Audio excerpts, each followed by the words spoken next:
सबसे ज़्यादा देखें व्यक्ति अगर चिंता करता है तो किसकी करता है? अपनी रोज़ी-रोटी की, पैसे की चिंता करता है या संबंध थोड़े ऊपर-नीचे हैं तो वहाँ चिंता एक भय आ जाता है। कई बार कोई बीमारी लग जाती है तो चिंता का एक विषय बन जाता है। तो व्यक्ति को निरंतर एक चिंता अंदर से खाई रहती है। उस चिंता के चक्कर में व्यक्ति चिंतन सही नहीं कर पाता है। हालाँकि उसका मन होगा, थोड़ा-सा वो सत्संग सुने, ध्यान करे, अच्छी बुक्स पढ़े, किसी के साथ अच्छी-सी बातें करे, तो श्रेष्ठ जो चिंतन यानी मन का जो अच्छा भोजन है, शुद्ध संकल्प, हर कोई व्यक्ति चाहता है कि मैं वो करूँ, लेकिन क्यों नहीं वो कर पा रहा है? क्योंकि एक के बाद एक परिस्थिति सामने खड़ी रहती है और उन्हीं का ही चिंतन करता रहता है।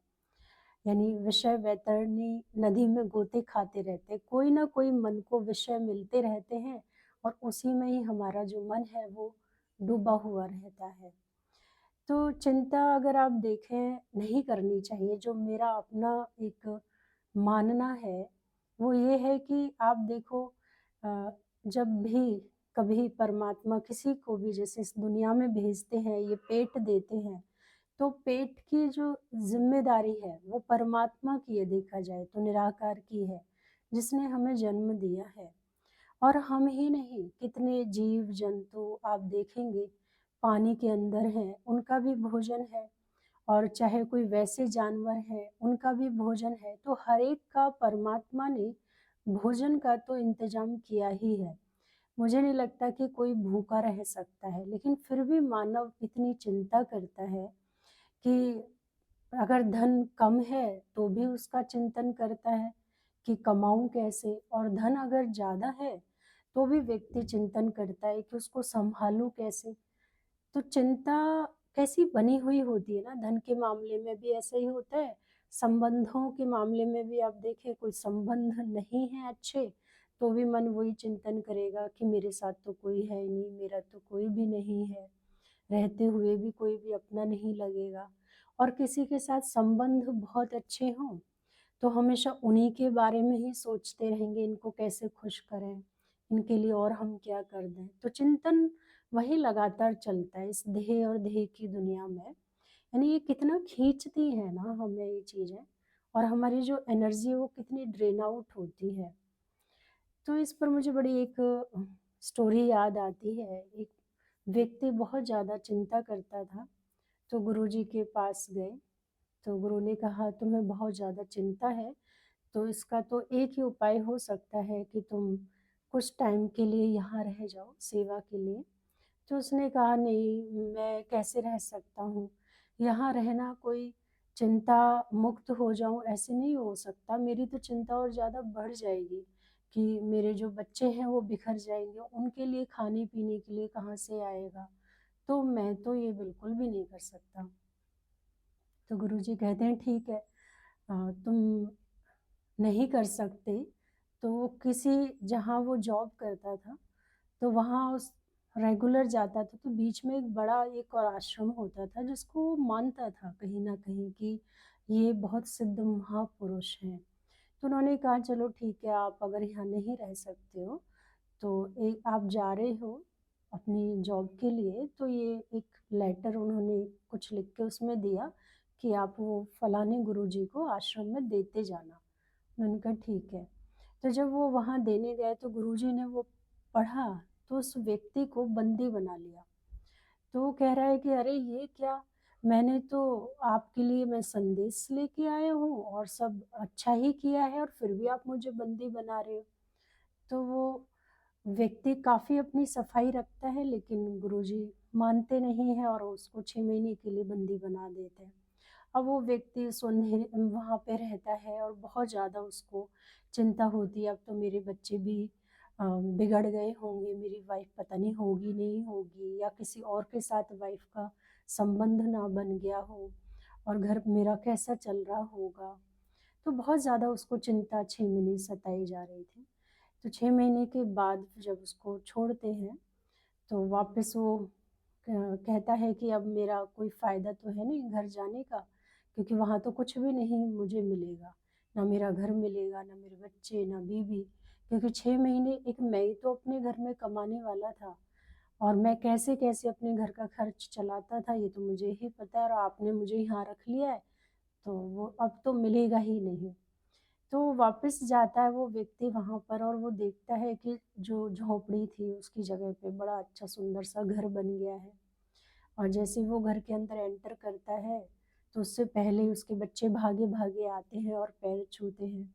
फिर थोड़ी देर के बाद वाइफ़ जो आती हैं वो बड़ी खुश होती हैं, वेलकम करती हैं, पैर छूती हैं। तो बड़ा हैरान कि मैं 6 महीने मैं तो ये सोच रहा था कि मैं ही अपने घर को चला रहा हूँ, अच्छे संस्कार मैं ही अपने बच्चों को दे रहा हूँ, अपनी बीवी का ध्यान मैं ही रख रहा हूँ, लेकिन यहाँ तो सब कुछ उल्टा है, ये ऐसे कैसे हो गया? तो वो पूछता है वाइफ़ से कि ये क्या हुआ? कैसे हुआ? तो उन्होंने कहा कि आप तो जो बड़ा आश्रम था वहाँ 6 महीने की सेवा पे गए थे ना, गुरुजी का लेटर आया था कि या आप सेवा पे 6 महीने के लिए गए हैं, तो हम यहाँ रह रहे थे। तो इस नगर का जो सेठ है, वो आया, उसने ये कहा कि गुरुजी मेरे सपने में आए थे कि तुम फलाने व्यक्ति का ज़रा ध्यान रखना, वो सेवा पे आए हुए हैं आश्रम में। तो वो उन्होंने ही उस सेठ ने ही ये घर बनाया है या बच्चों की पढ़ाई का जो भी खर्चा है या जो हमारे घर की चीज़ें चाहिए, वो सब उन्होंने ही किया है, क्योंकि आप सेवा पे गए हुए थे।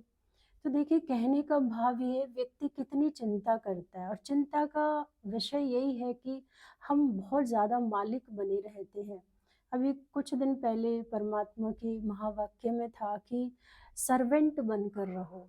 आपको आप गॉडली स्टूडेंट हो, गॉडली सर्वेंट हो, इवन खुद परमात्मा सबकी सेवा में आए हुए हैं। तो वो हमेशा यही कहते हैं कि तुम सेवा भाव लेकर के आओ। तुम्हें सिर्फ थोड़े टाइम के लिए निमित्त बनाया और तुम दिल से करो, तो तुम कर्म के मालिक हो लेकिन फल के मालिक नहीं हो।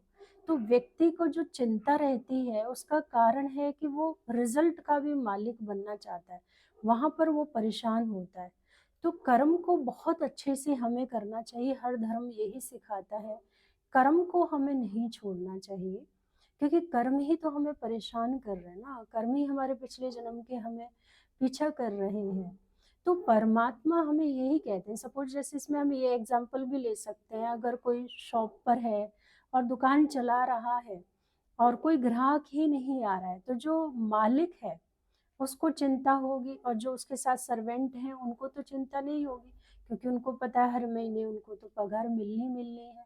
लेकिन मालिक को 100 चिंता है, जबकि मालिक की अगर शॉप पर देखा जाए, दादाजी की भी फ़ोटो है और उनके पापा की भी और उनकी भी है, जबकि वो ये कह रही है वो फ़ोटो कि हम चले गए तब भी ये चल रही है शॉप, दादाजी गए तब भी चल रहा है वो काम, पापा जी गए तब भी वो काम चल रहा है और तुम भी कल को नहीं रहोगे तब भी होगा।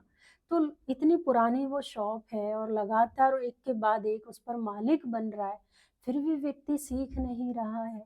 तो कितना चिंता हम कर रहे हैं, क्योंकि हम हर कर्म के मालिक बनना चाहते हैं।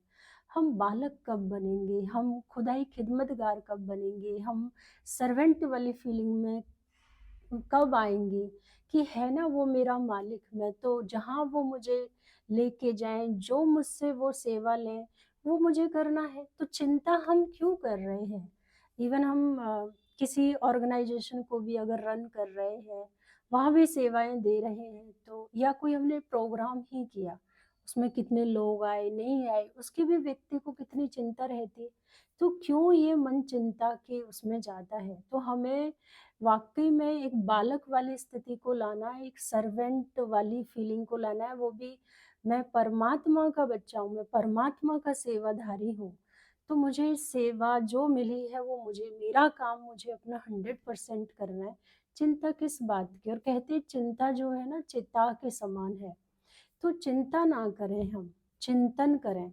तो आज जो हमारे शरीर में भी बीमारियाँ बन रही हैं, ये कर्म करने से नहीं बन रही, ये चिंता करने से बन रही है। जो व्यक्ति बहुत ज़्यादा कर्म प्रधान है, साथ में सेवा का भी भाव ला रहा है, कर्तापन का भान नहीं है, तो आप देखो वो व्यक्ति जीवन में कितना निरोगी होता है, सबको खुशियाँ बाँटता है, शांति देता है। तो हमें भी ये इंटेंशन रखना चाहिए, अगर मुझे चिंता से मुक्त होना है, कि मैं कर्म की मालिक हूँ, मैं फल की मालिक नहीं हूँ। कर्म से मुझे अटैच रहना है और फल से मुझे डिटैच रहना है ना? तो इस तरीके की भावनाओं को लेकर के जब हम अपने कर्म क्षेत्र पर आएँगे, अपना कर्म करेंगे, अपने कर्म की रिस्पॉन्सिबिलिटी लेंगे, तो धीरे-धीरे हम चिंता मुक्त हो जाएँगे। ओम शांति।